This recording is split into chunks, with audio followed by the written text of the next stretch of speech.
অনুশীলন করছেন টি-20 দলের ক্রিকেটাররা। এই মুহূর্তে সেখানে আছেন রিপোর্টার ফাহিম ইসলাম। অনুশীলনের সবশেষ খবর জানতে যুক্ত হচ্ছি তার সঙ্গে। ফাহিম, চেন্নাইয়ে ভারতের যেই সিরিজ, সেই সিরিজটার শুভ সূচনা হয়েছে বলতে গেলে আসলে প্রথম সেশনটা বাংলাদেশ ভারত সিরিজের লাগাম টেনে ধরেছে। সেই কিন্তু চেন্নাই থেকে আসলে যে উদ্যম, সেই উদ্যমেই কিন্তু আসলে টি-20 সিরিজের যে ক্রিকেটাররা আছেন তারাও কিন্তু প্র্যাকটিস শুরু করেছেন। মিরপুর শেরেবাংলা ক্রিকেট স্টেডিয়ামে সকাল 11টা থেকেই আসলে ম্যাচ সিনারিওতে প্র্যাকটিস শুরু করেন ক্রিকেটাররা।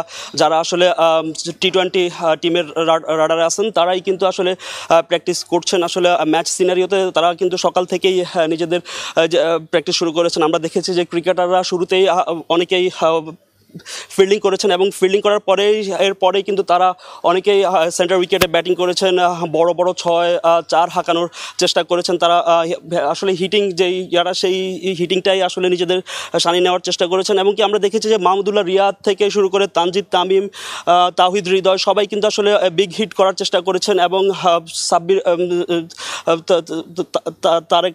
তারেক যারা আছেন, কোচ যারা আছেন, তারা কিন্তু আসলে অতীতে আমরা দেখেছি আসলে যখন বিদেশি কোচরা ছিলেন না তখন দেশি কোচের অধীনেই কিন্তু আসলে অনুশীলন করেছে বাংলাদেশ দল।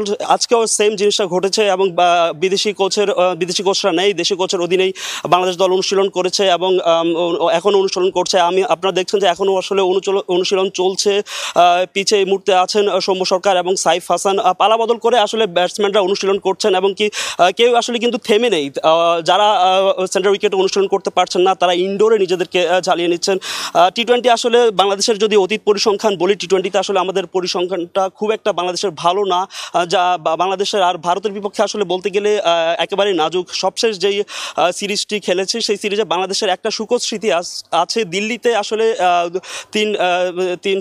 তিন ম্যাচের সেই সিরিজে একটাতে জয় আছে। সেই জয়টা কিন্তু আসলে নতুন উদ্যম জাগাবে এবং সেই অনুশীলনটা কিন্তু এখনও চলছে। এবং কি আমরা দেখছি যে আসলে ক্রিকেটাররা কিন্তু দুর্দান্ত খেলছে এবং কি তারা যেই টেস্ট সিরিজ বাংলাদেশের যে রিসেন্ট পারফরমেন্স, সেই পারফরমেন্সের ধারা অব্যাহত রাখতে টি-20তেও আসলে সাদা বলেও কিন্তু আসলে সেই পারফরমেন্সের ধারা অব্যাহত রাখতে চায়। তো ক্রিকেটারদের অনুশীলন নিয়ে মিরপুর থেকে এই ছিল আমার কাছে সবশেষ। রিপোর্টার ফাহিম ইসলাম মিরপুর থেকে যুক্ত হয়ে জানাচ্ছিলেন টি-20 দলের প্রস্তুতির সবশেষ খবর। দেখছেন।